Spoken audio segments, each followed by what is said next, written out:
Hello everyone. मेरा नाम है लोकेश। मैं आपका स्वागत करता हूं O2IS एकेडमी के यूट्यूब चैनल पर। और हमने जो हरियाणा जीके की जो सीरीज़ स्टार्ट कर रखी थी, उस सीरीज़ का आज नेक्स्ट लेक्चर है। और हमने ज्योग्राफी का जो सेक्शन था उसको कंप्लीट कर लिया था। इसके बाद हम बात करने वाले हैं हिस्ट्री ऑफ हरियाणा की। और इस लेक्चर में जुड़ी हुई जो भी PDF है वो आपको बाईलिंगुअल फॉर्म में मिलेगी, जिसके लिए आप हमारे टेलीग्राम चैनल ज्वाइन कर सकते हैं, जिसका लिंक आपको डिस्क्रिप्शन में मिल जाएगा। यदि आप अपनी तैयारी घर बैठे करना चाहते हैं तो आप हमारी O2IS एकेडमी की ऐप डाउनलोड कर सकते हैं, जिस पे आपको कई कोर्सेज अवेलेबल मिल जाएंगे। कुछ फ्री कोर्सेज हैं और कुछ पेड कोर्सेज हैं, जिसमें से आप अपनी सुविधा के अनुसार कोर्सेज परचेज कर सकते हैं। इस सेक्शन में हम बात करने वाले हैं, सबसे पहले बात करेंगे कि हरियाणा शब्द का सबसे पहले जो उल्लेख है वो कहाँ मिलता है। इसके बाद हम बात करेंगे कि हरियाणा का नाम जो हरियाणा है वो किस हिसाब से रखा गया था। तो नेमिंग ऑफ हरियाणा क्या थी या कैसे उसको रखा गया, क्या सोच के रखा गया कि हरियाणा को हरियाणा ही कहा जाए। इसके बाद हरियाणा के प्राचीन इतिहास की अगर बात करें तो हम एक प्राचीन इतिहास का एक पूरा ओवरव्यू लेने वाले हैं इस वीडियो के थ्रू, जिसके माध्यम से आपको ये समझ में आ जाएगा बेसिकली एंशियंट हिस्ट्री कैसे आपको याद रखनी है या कैसे समझनी है। और उसके बाद हम उसको सेक्शन वाइज आराम आराम से कवर करेंगे। तो इसमें हम एक मेन ओवरव्यू लेंगे कि भाई बेसिकली एंशियंट हिस्ट्री को कैसे पढ़ा जाए और कैसे याद रखा जाए। आज हम जिस जिले को कवर करने वाले हैं वो है पानीपत जिला। तो पानीपत जिले के बारे में इंपॉर्टेंट इंफॉर्मेशन क्या है, वहां पे काफी सारे युद्ध वगैरह, हिस्ट्री वगैरह क्या थी, कैसी लोकेशन है, इस टाइप की बातें इसमें कवर करेंगे। तो सबसे पहले बात करते हैं हरियाणा शब्द का उल्लेख, मेंशन ऑफ हरियाणा वर्ड, वो कहाँ पे हमें मिलता है। तो सबसे पहले हम देखते हैं कि एक शिलालेख था, एक इंस्क्रिप्शन था जिसको चहमान शिलालेख कहा जाता है। इस शिलालेख में सबसे पहले हरियाणा का नाम हमें मिलता है कि यहाँ पे कोई अरनराज नाम का कोई राजा था जो हथियार ले जा रहा था हरियाणा में। तो हरियाणा में कोई हथियार ले जाने वाला राजा था, तो इसीलिए ये जो जिक्र है ये पहली बार चहमान शिलालेख में मिलता है। उसके बाद हम देखते हैं तो सकंद पुराण के अंदर भी हरियाणा को हरियाला शब्द के रूप में जाना गया है। तो आपसे पूछ सकता है कि सकंद पुराण में हरियाणा को किस शब्द से जाना जाता है या किस शब्द का इस्तेमाल किया गया हरियाणा के लिए। ये शब्द भी हमें ऐतिहासिक तौर पे मिलता है। इसके बाद अगर हम बात करें तो ये काफी इंपॉर्टेंट बात थी, मोहम्मद बिन तुगलक जो 1328 ईस्वी में जो भारत के शासक होते थे, उनके काल का एक काफी इंपॉर्टेंट दिल्ली संग्रहालय में एक शिलालेख रखा हुआ है। तो वो जो शिलालेख है उस इंस्क्रिप्शन से हमें पता चलता है कि इसके अंदर लिखा हुआ है Haryana the very heaven on earth, जो धरती पर स्वर्ग के रूप में हरियाणा है उसको यहाँ पे मतलब जिक्र में लाया गया है, इस वर्ड का इस्तेमाल किया गया है। ये HCS प्रीलिम्स 2011 का भी क्वेश्चन है। ये पूछ लिया गया था कि ये बताओ कौन सी ऐसी मतलब ये पूछ लिया गया था जो दिल्ली में जो संग्रहालय में जो शिलालेख रखा हुआ है जिसमें हरियाणा को धरती पर स्वर्ग बताया गया है, वो किस साल का मतलब इंस्क्रिप्शन रहा था। तो इस टाइप की बात आपसे पूछी जा सकती है, पहले भी पूछी गई है।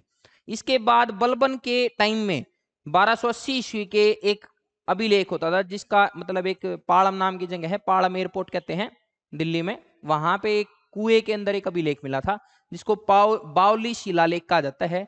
इस शिलालेख में हरियाणा के लिए हरियाणक शब्द का इस्तेमाल किया गया। तो यहाँ पे थोड़ा सा अलग शब्द इस्तेमाल किया गया कि हरियाणा को हरियाणक शब्द के रूप में जाना गया है।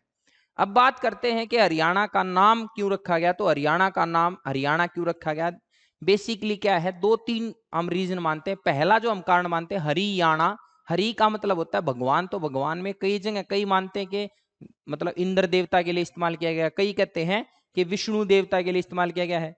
तो ऐसे ही कई सारे इसको हरि, जैसे हरिश्चंद्र नाम के राजा होते थे उनके नाम पे, तो कुछ आदमियों के नाम पे भी माना जाता है कि हो सकता है कि उनका नाम किसी राजा के नाम पर रखा गया हो।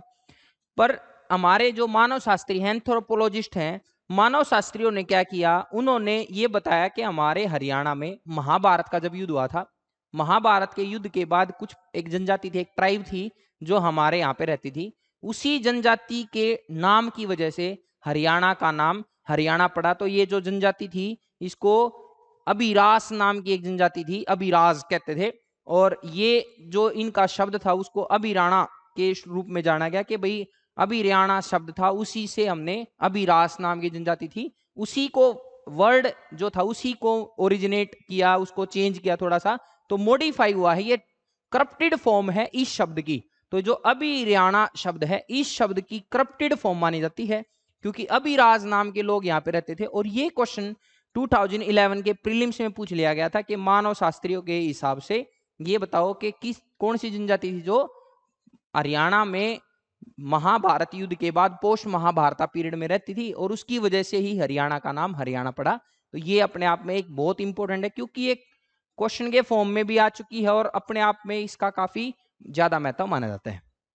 इसके बाद अगर हम बात करें तो हरियाणा जो शब्द है वो किस चीज को दर्शाता है, तो ये दर्शाता है हरियाली को और वनस्पतियों को जो यहाँ पे मौजूद थी। महाभारत काल में इसको बहुधान्यक शब्द से जाना जाता था। तो बहुधान्यक शब्द जो है वो क्वेश्चन आता है कि भाई महाभारत काल में हरियाणा को किस शब्द के रूप में या हरियाणा के लिए क्या शब्द इस्तेमाल किया जाता था, तो बहुधान्यक, या बेसिकली यहाँ पे बहुत ज्यादा धन संपदा या नदियों के पानी की वजह से यहाँ पे बहुत ज्यादा वनस्पतियां अच्छी होती थी, इसीलिए इसको माना गया बहुधान्यक है। बाकी कई शब्दों के रूप में जैसे ब्रह्मा की उत्तरवेदी, ब्रह्मवेदी, ब्रह्मव्रत, ब्रह्म प्रदेश, कुरुदेश, कुरुक्षेत्र, कुरु जंगल, रज हरियाणा, जैसे ऋग्वेद में हरियाणा के लिए रज हरियाणा शब्द इस्तेमाल किया गया है।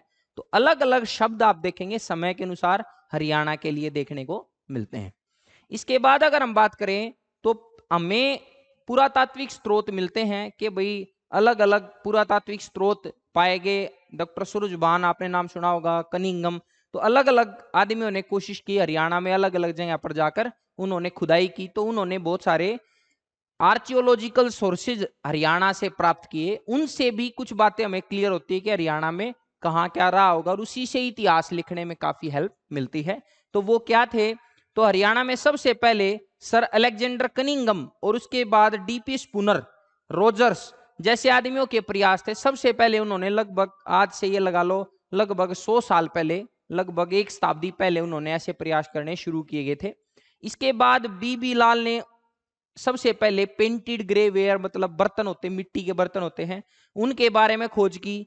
साथ ही पूरा बुद्ध इतिहास के टाइम पे यहाँ पे एक सिरेमिक उद्योग, देखो क्या होता है आजकल, मतलब जैसे कहते हैं गाड़ी के ऊपर कोटिंग होती है सिरेमिक की, मिट्टी के जो बर्तन होते हैं बहुत सारे जो कप होते हैं थोड़े चिकने से होते हैं, उसको भी सिरेमिक वर्ड से इस्तेमाल किया जाता है। तो पुराने जो आदमी थे जब इन्होंने खुदाई की अलग अलग जगह पर, तो इनको मिला के यहाँ के जो आदमी होते थे वो सिरेमिक उद्योग यहाँ पे पाया जाता था। यहाँ पे पहले के आदमी सिरेमिक उद्योग का मतलब उसके द्वारा मिट्टियों के बर्तन बनाए जाते थे। तो एक तरीके की ये चीजें भी हमें देखने को मिलती हैं।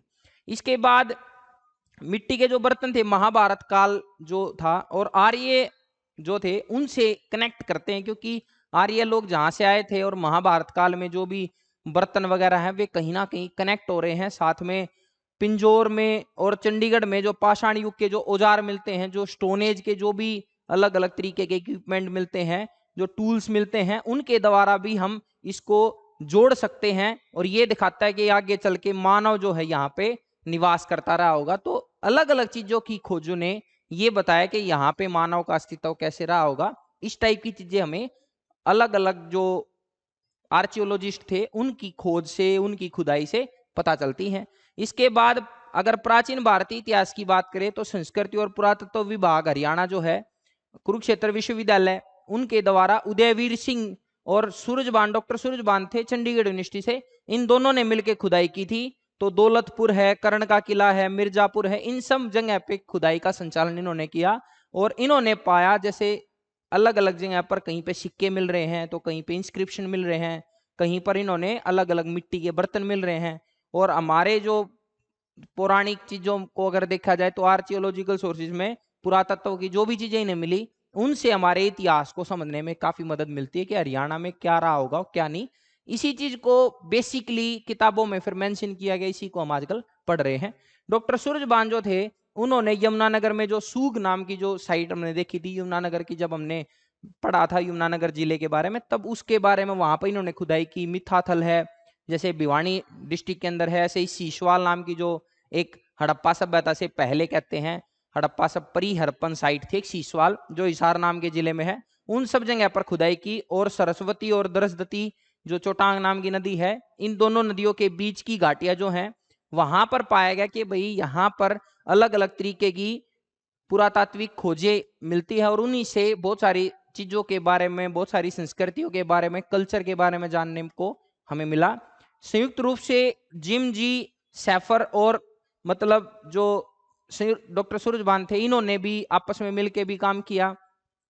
उन्होंने उत्तरी हरियाणा में एक विस्तृत पुरातत्व सर्वेक्षण किया और ये समझा कि भाई हड़प्पा सभ्यता, पूरा हड़प्पा काल क्या था, हड़प्पा काल क्या था। इस वीडियो के थ्रू हम ये भी समझेंगे कि पूरा हड़प्पा काल क्या होता है, मतलब मिड हड़प्पा काल या बेसिकली मेन हड़प्पा पीरियड क्या था, और उत्तर हड़प्पा काल क्या था। इन सब चीजों के बारे में, और पेंटेड ग्रेवेयर, पीजीडब्ल्यू जो हमने कहा कि ये अलग अलग टाइप के बर्तन होते हैं, तो इन सब चीजों को अलग अलग समय को प्रकाश में लाया गया, इनको समझा गया कि ये बेसिकली कैसे काम करते रहे होंगे। इसके बाद बनावली और फतेहाबाद की जो खुदाई थी वो आर.एस. बिष्ट के द्वारा की गई थी। उन्होंने भी कई स्थलों को, जैसे मेनली तो यहाँ पे बनावली को इन्होंने मतलब यहाँ पे प्रकाश में लाया कि भाई ये चीजें हैं बनावली में और ये हड़प्पा सभ्यता से कैसे रिलेटेड है और कितना बड़ी साइट है ये, अपने आप में काफी इंपॉर्टेंट साइट पाएगी। इसके बाद भगवानपुरा जो जगह है वहां पर जेपी जोशी ने पहली बार खुदाई की थी और हड़प्पन और चित्रित ग्रेवेयर जो पेंटेड ग्रेवेयर थे उनके कल्चर के बारे में काफी चीजें मिली और उन्हीं को जोड़ा गया आपस में कि भाई ये सांस्कृतिक और ऐतिहासिक तौर पे किस तरीके से जुड़े हुए हैं और इनकी खोज के क्या वैल्यू बनी, वो चीजें यहाँ पे देखने को मिलती हैं। इन सब चीजों से हमें यह पता चला कि कहीं ना कहीं हरियाणा में काफी बड़ी मात्रा में खुदाई की गई और उस खुदाई के माध्यम से हमें ये पता चला कि हरियाणा का जो हिस्ट्री है, हरियाणा का जो इतिहास है, वो हरियाणा का इतिहास किस तरीके से चल रहा था और कैसे कैसे चीजें बढ़ रही थी। उन्हीं को हमने बेस बना के हिस्ट्री को काफी अच्छे से लिखने की कोशिश की। अगर हम हिस्ट्री की बात करें तो हिस्ट्री में बेसिकली क्या होता है, तो प्राचीन इतिहास को इतिहासकारों ने क्या कहा, देखो इतिहास का मतलब होता है जिसका कोई लिखित प्रमाण हो। इतिहास का अर्थ है जिसका कोई लिखित प्रमाण हो। अगर हमें कोई एविडेंस मिले, जो रिटन एविडेंस अगर किसी चीज के बारे में मिलते तो उसको हिस्ट्री कहते हैं। तो हिस्ट्री के बारे में जो रिटन एविडेंस है वो तो बहुत बाद में मिलने शुरू हुए। तो इसीलिए हमने क्या किया है, प्राचीन इतिहास को 3 मेन पोर्शन में बांटा हुआ है। हम बात करेंगे हरियाणा की हिस्ट्री की, उसमें थोड़ा बेसिक सी बात क्लियर करेंगे कि इंडियन हिस्ट्री की बात कैसे होती है, उसको कैसे हमने क्लासिफाई किया हुआ है।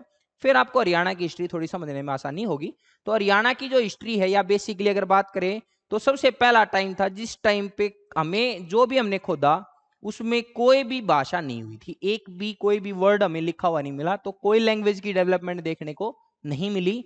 और अगर भाषा नहीं थी तो उसको पढ़ कैसे सकते हैं, तो ना तो कोई भाषा थी और भाषा भी नहीं थी उसके साथ उसको पढ़ा भी नहीं गया। तो अगर भाषा नहीं है तो पढ़ा नहीं गया, इस वजह से इस टाइम को हमने हिस्ट्री नहीं कहा, इसका हमने नाम रख दिया प्री हिस्टोरिक एज, मतलब प्राग ऐतिहासिक काल। तो इस प्राग ऐतिहासिक काल में क्या देखने को मिला कि इंसान ने जो कुछ भी, ये जो टाइम था लगभग ये लगा लो 20 लाख साल पहले एक हिमयुग आया था, पूरी धरती बर्फ से ढक गई थी। उस हिमयुग का नाम था प्लिस्टोसीन। उस हिमयुग के बाद दुनिया में इतिहास मानव आया और उस मानव के इतिहास को हम पढ़ते हैं। तो प्री हिस्टोरिक एज जो वो बेसिकली माना जाता है 20 लाख साल पहले से शुरू हुआ और उसके बाद धीरे धीरे वो चला। तो बेसिकली एक वर्ड आपको सुनेगा 20 लाख बीसी। तो पहला वर्ड हमें समझना है ये बीसी क्या होता है।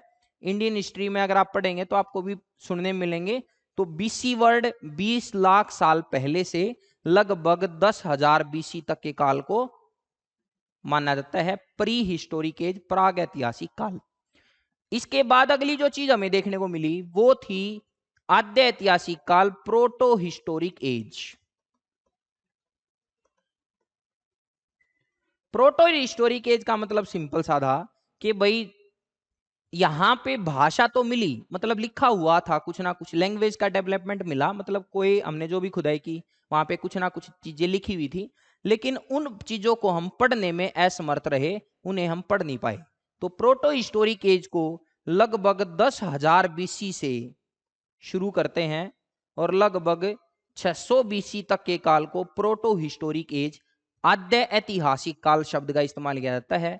तो इसके रूप में आद्य ऐतिहासिक शब्द के रूप में इसको जाना जाता है। तो आद्य ऐतिहासिक काल में क्या आता है, सबसे पहले क्या था, जो प्रागैतिहासिक काल था यहां पे सबसे मेन चीज थी पत्थर। तो इसको कहते हैं स्टोन एज, पाषाण काल। इस स्टोन एज में इंसान ने पत्थर का इस्तेमाल किया था, लेकिन इसके अंत में मतलब जब स्टोन एज लगभग खत्म हो रही थी तो इंसान को तांबा नाम की धातु मिल गई थी। तो इसके बिल्कुल एंड में, जिसको कहते हैं, जैसे पाषाण काल के 3 हिस्से बनाए जाते हैं, पूरा पाषाण काल, मध्य पाषाण काल और नव पाषाण काल। तो पूरा पाषाण काल में, मध्य पाषाण काल में और नव पाषाण काल में इंसान की पूरी एक्टिविटी बदल रही थी धीरे धीरे। पहले वो काफी मेहनत करता था किसी चीज को पाने में, फिर धीरे धीरे उसने क्या किया, अपनी थोड़ी स्मार्टनेस यूज की, थोड़ा थोड़ा उसके अंदर। जैसे इस पूरा पाषाण काल में आधुनिक मानव जो था वो आ गया था, साथ में आग की वगैरह खोज कर ली उसने। मध्य पाषाण काल में हम देखेंगे कि मध्य पाषाण काल में इंसान ने क्या किया था, अपने हथियारों के आकार बदल दिए थे, अपने शिकार जो करता था, पहले बड़े जानवरों का करता था, फिर छोटे जानवरों का करना शुरू किया, फिर एक ही जगह रहने लगा, पहले गुफाओं में रहता था तो घर बना के रहने लगा। इस तरीके की चीजें मध्य पाषाण काल में, मेसोलिथिक एज कह देते हैं, वहां पर देखने को मिलती है। नव पाषाण काल में इंसान ने खेती वगैरह शुरू की थी और इसने एक जानवर पाला था जिसका नाम था कुत्ता। ये मध्य पाषाण काल में ही इसने पाल लिया था, लेकिन इसने खेती के साथ अपना एक घर बना लिया था और वहां पे इसने रहना शुरू कर दिया था। तो नव पाषाण काल में हम देखते हैं कि मानव ने खेती वगैरह प्रारंभ कर दी थी। तो अगर हम हरियाणा की बात करें तो हरियाणा में पूरा पाषाण काल से रिलेटेड, हरियाणा के अंदर जैसे जो पिंजौर काल का एरिया है वहां पर पाया गया। देखो, मानव के इतिहास तो 20 लाख साल पहले से शुरू रहा है, लेकिन ऐसा देखा जाता है कि हरियाणा में एक पिंजौर काल का एरिया में 1.5 करोड़ वर्ष पुराना एक मानव का कपाल, एक स्कल मिलता है, जो पूरी पृथ्वी पर मानव का सबसे पहला मतलब स्कल पाया गया। ये अपने आप में थोड़ी सी यूनिक सी चीज हरियाणा में देखने को मिलती है। तो इस काल में हम जब देखेंगे, जब हम इसको पढ़ेंगे, तो हरियाणा के अंदर इसकी क्या डेवलपमेंट रही वो हम चीजें समझेंगे। आद्य ऐतिहासिक काल की अगर हम बात करें तो आद्य ऐतिहासिक काल में 3 मेन चीजें देखेंगे। जैसे सबसे पहले हम देखेंगे, जो आदमी ने नवपाषाण काल में तांबा मिला था, उस तांबे को पत्थर के साथ मिला के काम करना शुरू किया था, तो इस काल का नाम था ताम्र पाषाणिक काल। मतलब चाल को लिथिक एज। तो ये चीजें देखेंगे हरियाणा में, इसके रिलेटेड कोई चीज जगह मिलती है। इसके बाद हम हड़प्पन सिविलाइजेशन के बारे में पढ़ेंगे। तो हड़प्पा सभ्यता का जो टाइम है, उस टाइम पे भी प्रोटो हिस्टोरिक एज में इसी को पढ़ा जाता है, और इससे रिलेटेड भी कुछ चीजें हमें हरियाणा में आपने देखी थी, बनावली है, राखी गढ़ी है, ठीक है, भगवानपुरा, इन सब साइट्स के बारे में हमें यहाँ से हड़प्पा सभ्यता से देखने को मिलता है। हड़प्पा सभ्यता पहले गांव में रही होगी, उसके बाद धीरे धीरे वो शहरों में कन्वर्ट हुई।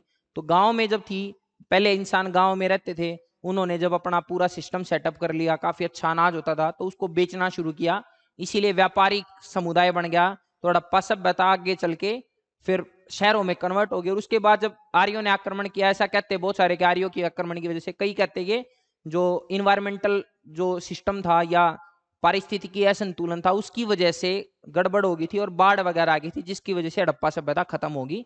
तो हड़प्पा सभ्यता जो खत्म हुई थी उसका मेन कारण था यहाँ पर आने वाली बाढ़ वगैरह। तो हड़प्पा सभ्यता का रिलेशन हरियाणा से भी मिलेगा, उसको भी हम देखेंगे यहाँ पे किस तरीके से हड़प्पा सभ्यता दिखेंगी और किस तरीके से डेवलप हुई। इसके बाद हम पढ़ते हैं वैदिक काल, वैदिक एज। तो आर्य लोग भारत में आए थे और उन्होंने आके भारत पे काफी बड़े हिस्से पे कब्जा कर लिया था।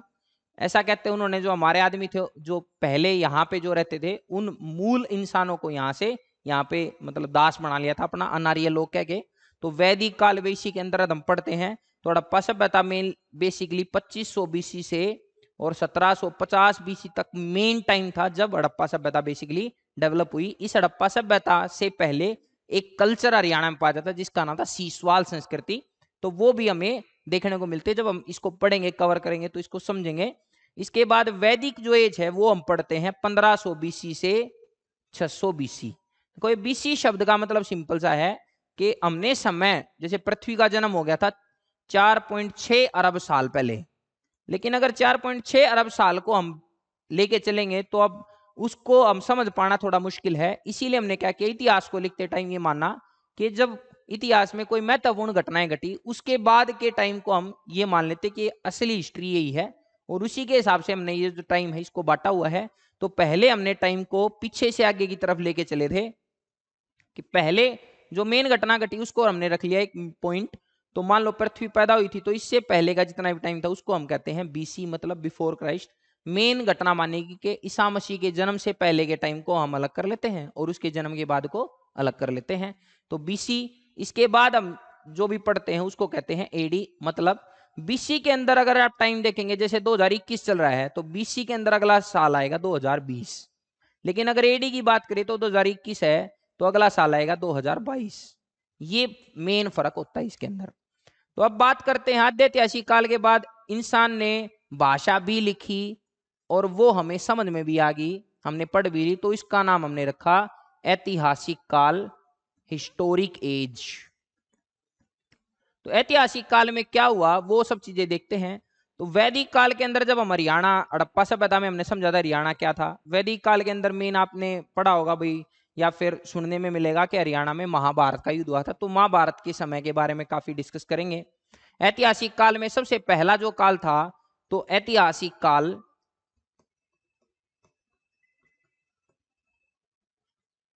ऐतिहासिक काल में सबसे पहला काल यहां पे देखने को मिलता है, उसको कहते हैं महाजनपद काल। महाजनपद काल में क्या था, ये जो भारत है, इस भारत में 16 बड़े बड़े राज्य उत्पन्न हो गए थे, जिनको महाजनपद के नाम से जाना गया था। वे जो राज्य थे, जैसे कुरु हरियाणा के अंदर था, कुरु नाम का, जिसकी राजधानी थी इंद्रप्रस्थ। तो कुरु, पांचाल, कौशल, अंग, मगध, काशी, वज्जी, ऐसे टाइप के नाम थे इनके। तो ये 16 महाजनपद थे। इस 16 महाजनपदों की वजह से इसको महाजनपद काल कहा गया था। साथ में यहाँ पे विदेशियों के आक्रमण हुए थे, तो एक्सटर्नल जो हमारे अटैक्स हुए हैं हमारे देश में, वो इस टाइम पे शुरू हुए थे। तो विदेशी आक्रमण, यहाँ पे जो मेन आक्रमण देखने को मिलता है वो था अलेक्जेंडर का या सिकंदर का। महाजनपद काल के अंदर एक चीज देखी जाती है, नए धर्मों का उदय भी हुआ। तो नवीन धर्मों का उदय, न्यू रिलीजन इस टाइम पे देखने को मिले। मेनली तो बौद्ध और जैन धर्म का उदय देखेंगे। तो हरियाणा में बौद्ध और जैन धर्म किस तरीके से फला फूला, इस टाइप की चीजें हम कवर करेंगे महाजनपद काल के अंदर। महाजनपद काल में मेनली कुछ वंश भी आए। मगध साम्राज्य यहाँ का सबसे ताकतवर साम्राज्य बना। उसके बाद महाजनपद काल के बाद अगला जो टाइम आया, उस टाइम का नाम हमने रखा मौर्य काल। मौर्यों ने भारत पे कब्जा कर लिया था और 3 मेन राजा थे। जैसे पहला राजा था चंद्रगुप्त मौर्य, उसका लड़का था बिंदुसार, और उसका लड़का था अशोक। तो मौर्य काल मतलब मौर्य एज। इसके अंदर अगर हम बात करें तो हरियाणा के अंदर मौर्य काल के अंदर भी हमें कुछ डेवलपमेंट देखने को मिलती है। तो मौर्य काल में ये 3 मेन राजा देखेंगे और हरियाणा के ऊपर भी इनका अधिकार रहा। लेकिन जब ये अशोक ने अहिंसा की नीति अपनाई, तो उसके बाद इसके जो वंश थे वो काफी कमजोर होते चले गए, जिसकी वजह से हरियाणा में कुछ नए समय के अनुसार नई चीजें पैदा हुई। हरियाणा में कुछ नए गण बनाए गए। तो अलग अलग गण हरियाणा में देखने को मिलते हैं। जो टाइम था उस टाइम का नाम है मौर्योत्तर काल, पोस्ट मौर्य एज। तो गण है, जैसे आपने नाम सुना होगा अगरोहा, एक शहर का नाम है। तो अगर नाम का एक गण था जो इससे रिलेटेड था। ऐसे एक गण होता था कुनीद गण, ऐसे होता था अर्जुनायन गण, और सबसे ताकतवर गण था उसका नाम था योद्धे। तो इन सब के हमें सिक्के वगैरह मिलते हैं। तो ये सब किस काल में थे, पोस्ट मौर्य एज के अंदर ये हरियाणा में देखने को मिलेंगे। तो जब हम हिस्ट्री को कवर करेंगे तो धीरे धीरे इनको समझेंगे। मौर्योत्तर काल के बाद ये अपने आप को मतलब काफी अच्छे से मेंटेन कर रहे थे। तो गुप्त काल में ऐसा माना जाता है समुद्रगुप्त ने इन गणों को समाप्त करके अपने राज्य में मिला लिया था। तो अगला जो पीरियड हम देखेंगे हरियाणा में गुप्त काल के अंदर कैसा क्या इफेक्ट देखने को मिलता है, किस तरीके से गुप्त साम्राज्य के राजाओं ने हरियाणा पे अपना अधिकार बनाया। इसके बाद गुप्ता पीरियड के बाद अगला जो काल हम देखेंगे उसका नाम है पोस्ट गुप्ता एज, गुप्तोत्तर काल।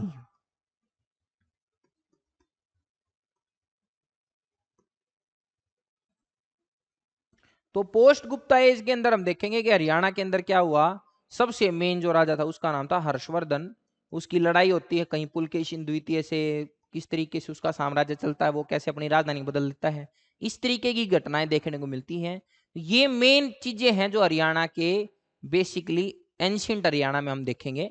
आज हम जिस डिस्ट्रिक्ट की बात करेंगे वो है पानीपत डिस्ट्रिक्ट। पानीपत डिस्ट्रिक्ट जो है वो हरियाणा में काफी इंपोर्टेंट डिस्ट्रिक्ट है। इस पानीपत डिस्ट्रिक्ट के बारे में हम शुरू करेंगे। तो पानीपत डिस्ट्रिक्ट में सबसे मेन चीज क्या है, तो पानीपत डिस्ट्रिक्ट को पहले तो इसके कुछ उपनाम है। बुनकरों का शहर, पेट्रोकेमिकल हब वगैरह के नाम से जाना जाता है। इसके बाद ये बनाया गया था 1 नवंबर 1989 ईस्वी को, करनाल जो डिस्ट्रिक्ट था उससे अलग करके एक साथ जैसे 4 डिस्ट्रिक्ट बनाए गए थे, तो उसमें पानीपत भी बनाया गया था। इसके बाद पानीपत का जो नाम है वो पाणिनि नाम का एक ऋषि था, उसके नाम पे पानीपत का नाम पानीपत रखा गया है।